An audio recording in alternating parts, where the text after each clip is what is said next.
Philadelphia, San Jose, or DC, Los Angeles Galaxy. Pitch Pass. Colorado Rapids, Vancouver Whitecaps, Seattle Sounders,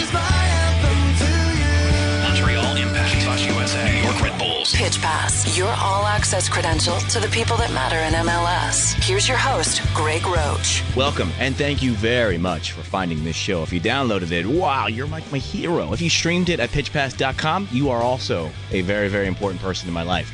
If you downloaded it and subscribed through iTunes, for some reason, that makes you my favorite. I don't know why, but if you leave a comment and rate the show, wow, thumbs up. You know what? Double thumbs up to you. Got a good show lined up. Color commentator for Real Salt Lake, Brian Dunseth, joins us a little later on. We'll get his take on some of the big events that happened this week in MLS, including the player salaries released, the Juan Agudelo trade, and more. But first, we bring in one of the biggest surprises of this young season. He's the goalkeeper for Colorado Rapids. He's Clint Irwin, and he joins us on Pitch Pass right now. Clint, how are you, sir? Good. How are you? I'm good. And I'm glad you did your vocal warm-ups before we had our conversation. I appreciate you reaching out on Twitter, giving us some tips on how you prepare for a conversation. Yeah, I'm working on my How Now Brown Cow. It's my normal warm-up for interviews. Yeah, and also I heard you do that pre-match as well, just to get focused on talking to the defenders. Yeah, you got to work on your vocal information and your cadence out there before you get on the field. Can't be mumbling, Clint. That's goalkeeping 101. Can't mumble. Exactly. So I have to thank you. I'm not a huge NBA fan, but it is the playoffs, so I do like to be plugged in on some of the major sporting events. And you do a great job of live tweeting for a lot of the games as they are happening for the playoffs. Yeah, I mean, luckily in the Mountain Time Zone, the games come on pretty much at the perfect time, right around dinner time. So I've been taking in some of the NBA playoffs this year, and I love watching basketball on TV. So it's been fun. Well, that was what I was going to ask you. Are you just an overall sports guy, or is basketball kind of like your go-to thing that you like to settle down and watch? I'm a fan of pretty much all sports. I don't really watch too much baseball, but I'm just a fan of watching athletes perform, and especially when it gets down to crunch time, it's cool just to see different athletes' characters and how they handle adversity in different situations. And I'm just a fan of those kind of things. You've kind of come literally out of nowhere, which is kind of weird to say because you did come out of somewhere. But for the MLS fan, even I would imagine the hardcore MLS follower, your emergence has been a bit of a surprise. We know your history as far as where you played and when you played them, but how did you get to this point? Like, let's go back to January and have you already had a trial with Colorado already lined up? And if you hadn't, how did that all come about? Yeah, in January, I hadn't even heard from Colorado. It wasn't a team that I thought I was going to have a chance to get into preseason with. The two teams I did think I had a chance with were Columbus and New York, having been on trial with them at the end of the season in 2012. So at that point, I didn't really have too much hope in getting with either of those teams either, just because I hadn't really heard from them or heard anything concrete. So I was really just trying to make it to some tryouts. Went to open tryout for Charleston, and basically just getting on the trial circuit because I didn't have really any options and just trying to make connections. And then kind of out of the blue in January, Colorado called me and said they wanted to have me in for preseason. When you say trial circuit, is this you yourself setting up, or looking on websites and looking and seeing who has trial dates and kind of seeing if you can get an invite? Or do you have somebody on your behalf kind of giving you a list of places where there could be possibilities for a keeper? At the time, it was pretty much all by myself. Some teams publish when they have open tryouts online, so I'd look on there, email their coaching staff, and basically just drive down and show up for a couple of days and drive back, just kind of all on my own dime and really just living the minor league lifestyle, just trying to get in front of somebody's eyes and hopefully impress someone. It's it's tough, but you have to do it if you want to succeed at that level. I was talking to Joe Willis about this, and it's just like you watch your performance now, or Joe Willis last year when he was with DC United and playing when Bill Hamid was out, and you think to yourself, well, how did these guys slip through the cracks? And I haven't really gotten a good answer yet, so I'll ask a guy who kind of did slip through the cracks. How'd you slip through the cracks? I'm not really sure. I mean, I was on the radar of some teams, but I think it's just a product of, especially for goalkeepers, there's so many good goalkeepers in this country. I like to say that we're the Brazil of goalkeepers, and there's so many good goalkeepers, and you see it week in and week out in the MLS and USL that it's very difficult to break in to those leagues, just because once goalkeepers get in, they get settled, and teams aren't really looking to shuffle those guys as much, and their careers are so much longer than the regular field player. So I think it's a lot of it is just based on timing and being in the right place at the right time, and a lot of factors that are completely out of the player's control. It does make me a little nervous, though, because I don't think that this would or could happen in more, I don't want to say soccer mad countries, but I don't know how this would happen in say the Netherlands or another country in Europe, where a guy who stepped in and had the performances that you've had would basically be so far into the radar that he's calling up third division outfits on his own, driving there to see if he can get a trial to see if he can make that team. Yeah, I think it is a good point that you make. I think the biggest thing is that there's so few teams at the lower divisions. You look at there's 12 teams in the USL, 8 or 9 teams in the NASL. It's you think about goalkeeping and that there's 2 or 3 goalkeepers per roster. So you're looking at a maximum of 40 goalkeeper spots that you're trying to make. And for field players, it's a little bit more, but at the same time, you look at a city like London or Amsterdam where there's 15 to 20 clubs just in that city. We just don't have as many opportunities purely based on interest in this country and financial stipulations placed on the sport. But it does make it difficult, and I think it's more just a sheer numbers game than anything. If you had a best case scenario as you're sitting wherever you're sitting in January thinking about what's going to happen for the 2013 season, what was your best case scenario as to what you would do or who you would play with for this season? My best case scenario at that time in January, I was thinking, it's probably going to be unlikely that I get on to an MLS team. I was starting to think, I played in Charlotte as a backup, and I was looking to go, where a place where I could get minutes more consistently. And to be honest, it was I'm just hoping to make a roster again, and in a place where I can get some minutes, whether that's USL or NASL. And I even had some contact with some PDL teams at the time. So it was really I just wanted to play at some level because I'm a big believer that kind of accelerates your development. And it's weird how it's worked out where the minutes that I thought I wanted to get at the USL level are happening in the MLS, so I can't complain about that. No, it's absolutely crazy. And so the last thing about the history, how much longer would you have given it if this didn't happen? Or like you said, if you had tried out for a PDL team, how much longer would you have been able to do it or have wanted to do it?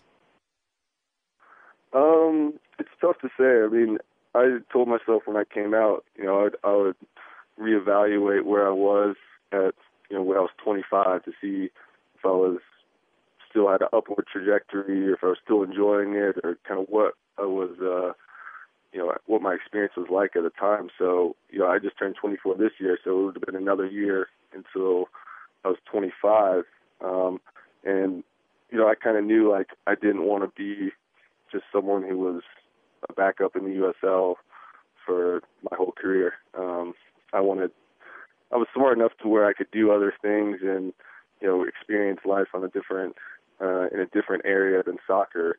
But yeah, it's definitely, you start thinking about that, when you're not able to find opportunities, just what your life would be like if you didn't play. And I decided, I wasn't ready to give up. I wanted to see how far I could go, and I'm happy that I decided that. So full credit to you, because the stars aligned. I mean, there was a lot of opportunity, a lot of luck, but once that luck and opportunity presented itself to you, you seized it and ran with it. But what was it like trotting onto the field after Matt got hurt for that first taste of MLS action, thinking back to where you were and what you were thinking about doing and where you ended up and how you were just standing there overlooking a penalty shot as it's coming? Yeah, I mean, once I got on the field, you're just trying to get in there and do your job. You don't really have time to reflect on what's happened before that. You're in the game and you have a job to do. But I think, after the game, you just kind of sit back and you're like, well, this is pretty crazy from where I was 1 year or 2 years ago, to be on this stage and in this environment and this opportunity. It was definitely, pretty surprising for myself for at least 2 or 3 weeks. Even just, you're stepping out on the field in a first division game in front of, 15, 20,000 people. And when 2 years ago you're playing in Canada on, a public park field in front of 50 people. So it's a whole different world, that's for sure. You never felt overwhelmed, of course, right? No, I mean, I think you always wanted to be at that level. And, I've watched MLS for a long time and growing up and always thought I could play at this level. So once I got there, I think you realize that a lot of your expectations for what it's like, are true, and maybe some of them aren't, in the case that, well, the players you belong there. The players aren't so much better than you thought they were. It's more of a sense like, okay, you can hang at this level, you're fine, you fit in. And I think that's been one of the most important things. Was it, in a way, going to that point, kind of good that you didn't really have the week leading up to knowing, all right, I'm going to play, where you just kind of sat there and then all of a sudden it was like, hey, get in. Don't even think about it. Get in and start playing. Yeah, I think it definitely could help, but I think some of the other things were just my experiences leading up to that. I think the MLS is a lot easier, at least mentally, compared to what you're going through on the trial circuit, and just that uncertainty. And different things help. Like, I was on trial with the Red Bulls last year, and you show up there, you're coming from USL, and all of a sudden you're sitting in the locker room with Tim Cahill, Thierry Henry, Rafael Marquez, and that's certainly a wake-up call in and of itself, and just a cool experience, to kind of just get you acclimated to those big-name players and playing with them day in and day out. Did you pick up anything when you were watching Henry or Cahill playing that you can then use as you go against them this season? No, I don't think so. I mean, I'm pretty sure they don't remember my name or anything like that. I was just probably another trialist in the corner of the locker room, and they're probably in their own world, I'm sure. Now, come on, Clint. The response to that is, but they will after I stone them. So let's talk about the season that you guys had so far, and I don't know. I don't know if you can answer this, but how have you guys been able to grind out the results and be where you guys are? Which, it's early, but you're sitting in a playoff spot as we speak. How have you guys been able to do that with all the injuries that you've had? I think it's just been an overall mentality in the club that we're not going to make excuses. We're not going to blame the factors of injuries or anything like that. We're just going to play as hard as we can. The guys who are on the field are going to step up and give good performances, and the coaching staff is going to give us confidence to do that. And, it hasn't been pretty at times, but what matters is the points that you put on the board. And so far we've been able to do a good job. That was a nice PC answer, Clint. I think the real answer was smoke and mirrors. So let's talk about the elephant in the room, and that would be, of course, the incumbent starter, Matt Pickens, and his health status. And at some point, he is going to be back. Have you guys, either the two of you or any of the coaching staff, addressed what's going to happen when that situation arises? No, there hasn't really been too much discussion about it. In the same way there hasn't been any discussion about, other guys' injuries or long-term injuries like that. I think, what will happen is what happens every day is when there's any competition for places, and it only serves to make all the players better. And, I think in the goalkeeping position, and I've been a part of similar situations that, both players benefit from that competition. It's what you want. You need to combat complacency in the team. And I'm looking forward to Matt's return because I can learn a lot from him, especially with the knowledge that he has of the league and of the position. And selfishly, I'm hoping you hang on to the job because I have you on the fantasy team, and you are a very, very, very, very underpriced keeper. And for the starting position, it's a fantastic value you are, Clint. That's good to hear. I'm glad I'm producing in fantasy as well. You totally are for both the Rapids and for my fantasy team. So thank you very much, Clint. It's been great talking to you because I just found your story really fascinating, and thank you for being very candid about it. And we appreciate you taking some time. Thank you for having me on. I've enjoyed it. That's Clint Irwin. He's a good follow on Twitter, especially if you're a basketball fan, at Clint Irwin. I just the conversation that we had, the point that we were making about goalkeepers, especially falling through the cracks in the American soccer setup, is one that's pretty interesting and maybe something for you and your friends to discuss at the bar this upcoming weekend. Because you look at a guy like Clint Irwin and what he's been able to accomplish and how good he has been in this relatively, of course, admittedly short spell. You think to yourself, how many other keepers are out there that are not getting a chance and have to, as he said, play in a field in Canada for 50 people? Ponder that. As we move on, talk about some MLS issues. There were a couple of big events that happened in the last couple of days. Brian Dunseth is here to go over all of it with us right now. Brian, how are you? I'm doing good. How about yourself? I'm good. I just wrapped up a interesting conversation with Clint Irwin, and one of the things that we talked about was how a guy like that, who obviously has skills as an MLS player, can fall through the cracks of the American soccer setup. And his response was pretty interesting. He said, if you put even the lower division clubs with the MLS teams, you're looking at maybe 40 goalkeeping jobs throughout the entire country that are available. And if you don't get one of those 40 jobs, you're kind of in trouble. And that's why a guy like him was able to slip through the cracks. Is there anything we can do about that, Dunny? No. Not at all. The one thing is being a part of this, this whole concept of professional soccer in the United States and in particular MLS since '97. It's a weird league. It has some weird workings, and not only from kind of the upper management down and who decides contracts and money and all the little nuances that come in. It's also a league that's grown exponentially. I mean, I think since 2002 we went from something like 270 jobs in the league to now somewhere around the high 500s, maybe even in the 600s. The difficulty, like it's always been, is, and the same thing happens for the American player, is you unfortunately are either granted by birthright or doomed by birthright, and it just depends on where you're playing your soccer. In the United States, I remember watching Andy Williams bounce around from team to team in MLS, and I was always constantly amazed as how is this guy who is so good as a player seemingly out of work after every other year. And it's all dependent about the coach, the team, the form of the team. If a coach gets fired, the salary that you're on, and then unfortunately kind of the dynamics of how the structure of each individual team works. But I agree with you with Clint. The difficulty is you're looking at a specialized position where there's only 2, maybe 3 spots.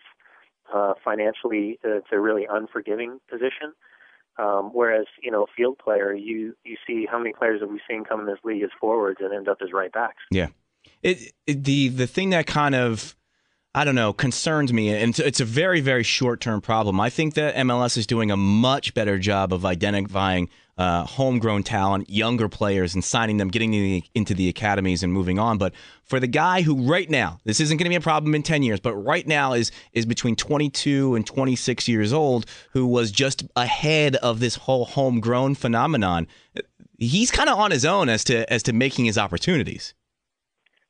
Again, agreed. I absolutely agree with you. We old guys, Ben Olsen and myself, always used to joke around that we were like the Dick Butt-Kisses of Major League Soccer, where we were getting paid to play a sport, but we weren't getting paid that handsomely. And now all these young kids coming in and walking into 3-figure contracts, it's pretty wild. But you're right. There is now this weird dynamic of, did you leave school early? Were you Project 40 or Generation Adidas? And if not, were you capable of figuring out a way to become a homegrown player, which that I think is still a work in progress. Some teams feel like they have the right to players that they develop and then find out they don't have any rights whatsoever, whereas other teams are able to kind of slip through the cracks and sign players where, you've only had 2 or 3 training sessions with the club. But for me, the easiest solution to this whole thing is the next time this collective bargaining agreement comes together at the same time all the television revenue rights are ending, is that you pop this salary cap up around the $4 million mark. That way you're able to go out and find the players that you want, while at the same time holding on to the players that deserve the salary that they've made in this league.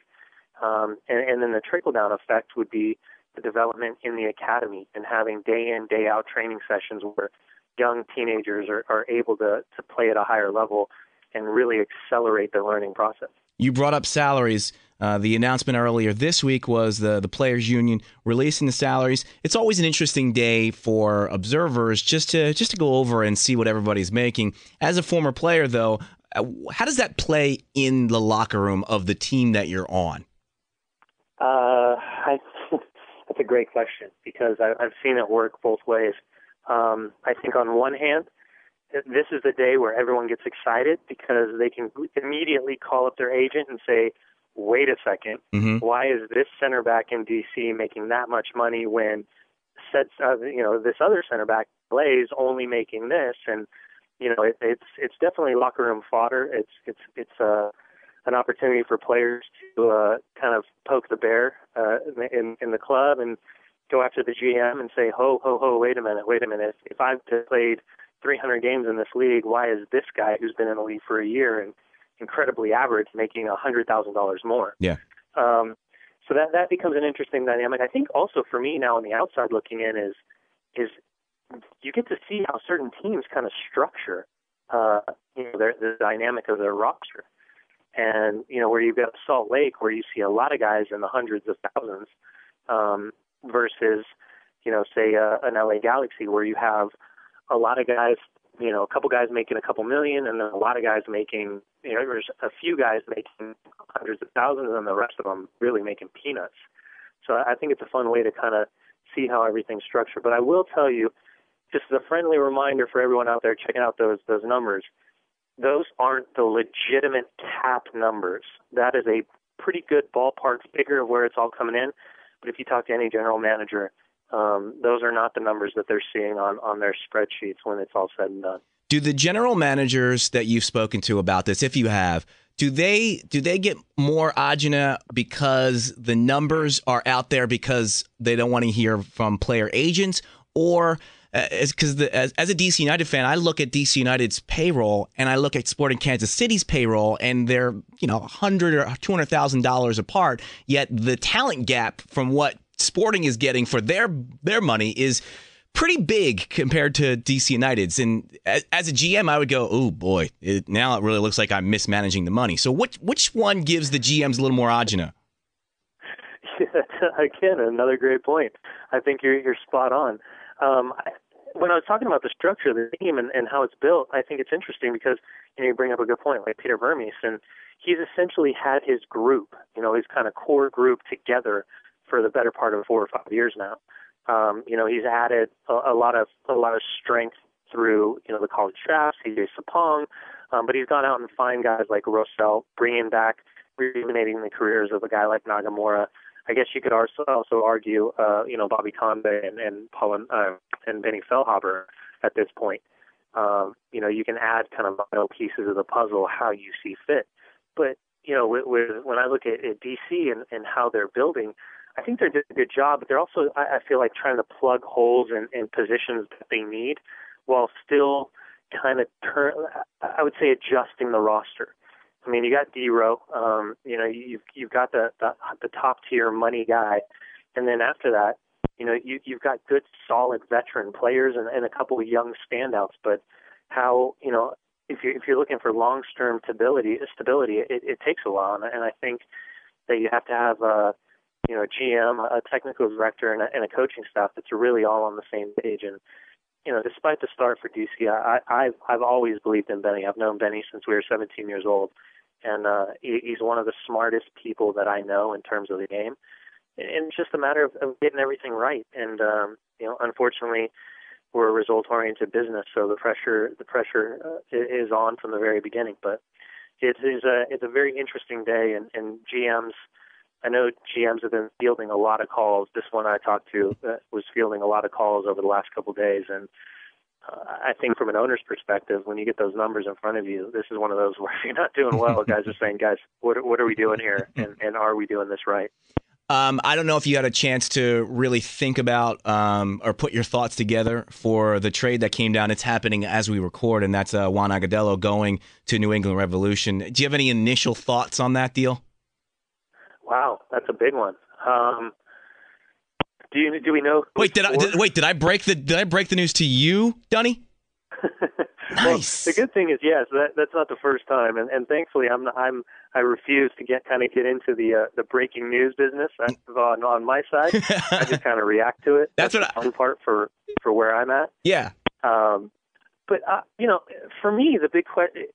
So with Juan, I guess my first initial reaction is, he had a training stint at Glasgow Celtic. Last year, he was traded from New York to Chivas USA. You would think that would be an ideal fit based on the direction that Chivas USA is trying to go, kind of catering to the Hispanic market, catering to developing young Hispanic players in Los Angeles.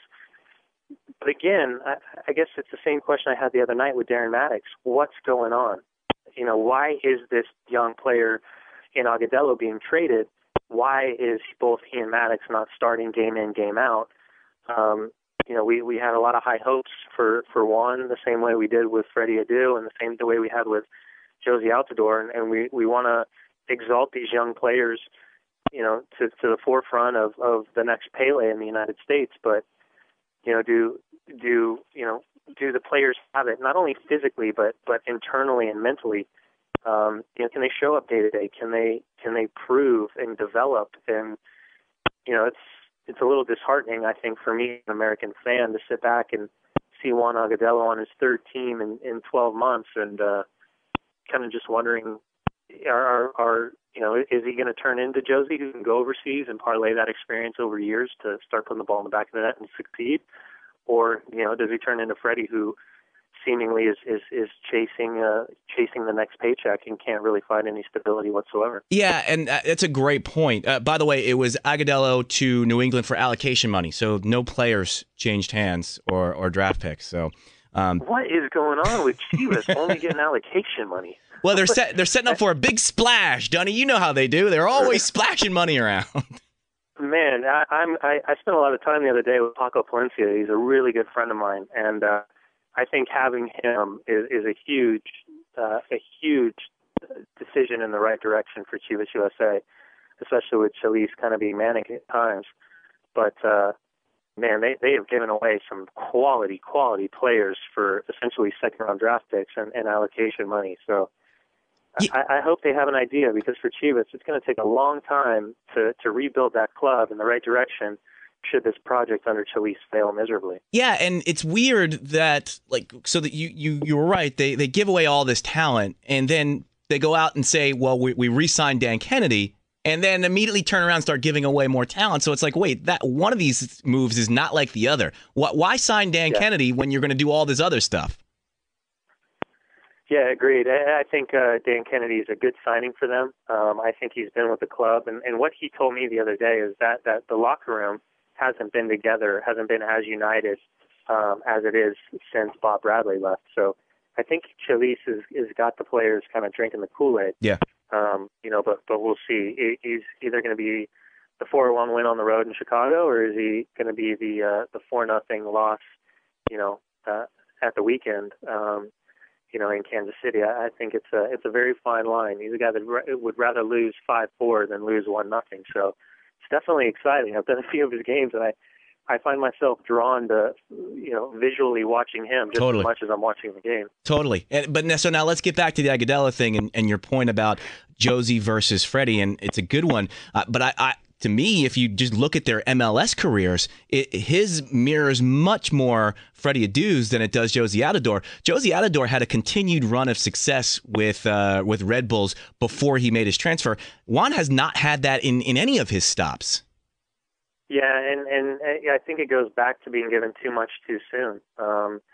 What we continue to hear, and I guess this is kind of one of the arguments that I have recently with the national team is we keep hearing about how players need to be performing and excelling and earning their call-ups, yet a guy like Brek Shea and a guy like Juan Agudelo are given gifts to be called back in.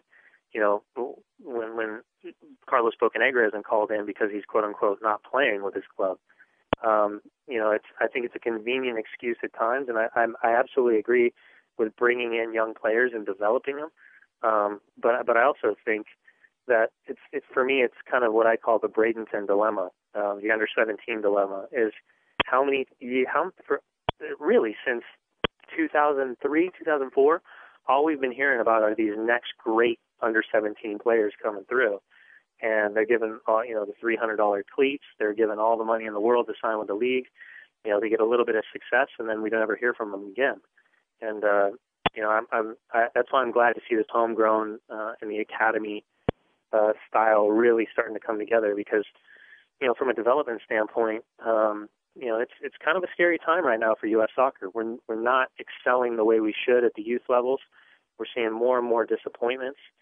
And I guess rounding it back to Agudelo, I hope it works. I mean, with Sayer Sen, with Jerry Bankston, I think it could be a really impressive attack. But I think we continue to find ourselves saying with some of these young players, it could be. Could this be the right situation? Could this be the answer? And ultimately, it can't be the club's fault. It can't be the teammates' fault. Ultimately, it has to fall on the players at some point. But I'm a huge fan of what Agudelo can do. I would just like to see his game kind of round out and mentally be doing the same things he's capable of doing physically on the field. The conversation is that he's a slam dunk to see out his deal till the end of the year and then go try his hand overseas. Is that even a slam? Is that even a layup, or is that something where this guy definitely could use a little more time in MLS and an extended run in MLS playing consistent first team minutes? Yeah, to be honest with you, I don't care where he's playing. I just want the kid to succeed. Yeah. I just want him to start playing consistently. Listen, all we're ever talking about is how much money you guys are making overseas and the monopoly money and, keeping it real and, spending the money and, living that lifestyle, which is great. But, Brek Shea just got a huge move to Stoke City, and Tony Pulis came out yesterday and said he's not even close to where he should be. And that's coming off an injury, and I get it. But, it's one thing to say, like, yeah, I want to be there. I want to make the money. I played in Europe. I played in Sweden. It's definitely not England, but it was still an amazing experience. And I guess from a player's perspective, at some point, you got to figure out, am I playing soccer to play soccer and be the best player in the world? Am I playing soccer to earn as much money as I possibly can? Or am I playing soccer to get a life experience? And I think there's a major distinction between all of those. And I think it comes down to the individual person, how his mental makeup is. And I think Agudelo can succeed. You see moments of brilliance, but he needs games and he needs consistency because he's got the physical capabilities to take over a game and change a game in a split second. But, you'd like to see him be able to do that game in, game out. I think we're always hammering Landon Donovan, and saying how mentally weak he is. Landon's one of the mentally one of the toughest people I've ever been around. He doesn't get the same amount of credit. And, he goes away for a little bit and takes some time to himself, joins the team a little bit later, and just gets just shattered publicly and in the press. But yet, he's still the guy that'll show up every single game and bust his tail and go to war with you. I think that's kind of the mentality that we need. We need more Michael Bradleys than we need anybody else right now at this point in the U.S. system. Before I let you go, I wanted to ask you about New York, too, and the rumors that are coming out of the Manchester City owner backing a play to be the point person or the owner for New York, too, and the $100 million initiation fee into the league. Is having an owner like that in MLS good for the league or bad for the league? Because I can go either way on this. I could go either way as well, and I guess time will tell. But I think it'll be a good thing. I think ultimately, it'll force certain owners in this league to stop talking and spend more money. I would love to see, the Colorado Rapids as an organization. I would love to see more money put behind that. More capital, more push, more priority than what it has. I think it would be a huge move. I think absolutely. I think at some point we need to differentiate that the New York Red Bulls are not New York. They are the New Jersey Red Bulls more than anything, because for the people that jump on the path and make their way down and get on the train and get all the way down there, that's a pretty huge commitment. I mean, it's at least somewhere around an hour to get all the way over there. If you had somebody, if you had a team on the island, I think it would create a rivalry. I think it would be ideal. I definitely think you would kind of cater to a different demographic being in New York City. I would love to see Orlando get a team and see potentially what they could do. I think it's been amazing what they've been doing underneath the radar since their move from Austin and how quickly they put down roots there. But I think it's a huge move. I think it could provide more financial stability for the league. And it's going to be an interesting time. No one's talking about this, the TV issue that's going to happen at the end of 2014. It's a weird time right now in the television world of things. Fox Soccer condensing into Fox Sports 1 and, beIN Sport trying to make a push, ESPN doing what they've always done. And then with now NBC pushing into the Premier League, it's going to be a wild time. I'm very interested to see when that all comes to an end and the collective bargaining agreement has to be renegotiated, because I think it will change. I think the direction of where Major League Soccer is headed in for the next 10, 15 years after the end of 2014. Yeah, it'll be hard, and obviously this is a rumored initiation fee, but it'll be hard to argue to the players that we can't raise the salary cap when we just pocketed $100 million for a guy to just have the opportunity to be in the league. Yeah, I think it's. I think that they'll probably look at it as a way to break into the United States. I just hope that it's in terms of support versus what we've seen from Chivas de Guadalajara to Chivas USA. Yeah. I hope you're looking at more of a direct pipeline of support. There's not too many people that can financially hit that $100 million mark, and Man City's ownership has proven that's a drop in the hat for them, not a big deal. So it'll be very, very interesting to see if that does happen and what kind of transpires afterwards. Because and I guess essentially what does that open up afterwards? Because you look around the world and there's a few, PSG is another one. There's a lot of money being spent. And I think if gajillionaires are looking at this as an opportunity to kind of lay down roots and open up from a branding perspective and not spend that much money in terms of the big scheme of things of what they're used to spending or what they're used to playing around with, it could really, really jumpstart MLS and kind of put it into a whole new stratosphere. You got to tell me about Snowfro and how I can get the shirt. Snowfro, yeah, we just dropped it today. I appreciate you, a little drop right there. Yeah.